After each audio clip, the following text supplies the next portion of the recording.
ఒక్కొక్కడు చూడండి అసలు భగవద్భక్తి, పాపాలు, పుణ్యాలు, దేవుడు, పక్కవాడిని పట్టించుకోవడం ఏమీ ఉండదు. వాడు చాలా ఐశ్వర్యవంతుడిగా ఉంటాడు. ఒక్కొక్కడు చాలా పవిత్రమైన జీవనంతో ఉండి దరిద్రుడిగా ఉంటాడు. అప్పుడు సాధారణంగా ఏమంటారంటే, ఏమండి భగవంతుడు అన్నవాడు ఉంటే ఈయన ఇలా ఉండడం ఏంటి, ఆయన అలా ఉండడం ఏంటి? కరెక్ట్. దీనికి జవాబు ఒక్కటే. సనాతన ధర్మంలో ప్రాణప్రదమైన సిద్ధాంతం ఏమిటంటే కర్మ సిద్ధాంతం. గత జన్మలలో మీరు చేసిన పాపపుణ్యాలు ఏ ఉన్నాయో వాటిని మీరు ఈ జన్మలో అనుభవించాలి అని.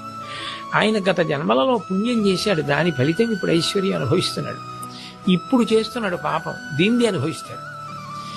ఆయన గత జన్మలో పాపం ఇప్పుడు పూర్తి చేసేసుకుంటున్నాడు, అయినా ఇప్పుడు పవిత్ర జీవనం పొందున్నాడు. అందుకని దీని ఫలితం ఉత్తర జన్మల్లో పొందుతాడు. అప్పుడు ఆయనకి హెచ్చరిక, ఈయనకి భుజం మీద చెయ్యి పెట్టి అభినందించి అదే పవిత్ర మార్గంలో వెళ్ళడానికి తోడ్పాటు. పునర్జన్మ సిద్ధాంతంలో కర్మ ప్రధానమై ఉంటుంది. అది మీరు పెట్టలేదు, నేను పెట్టలేదు, అది ప్రధాన సిద్ధాంతం. అది దాని వలన పాపపుణ్యాలే దుఃఖంగా సుఖంగా మారుతుంటాయి అని. ఒక్కొక్కడు చూడండి అసలు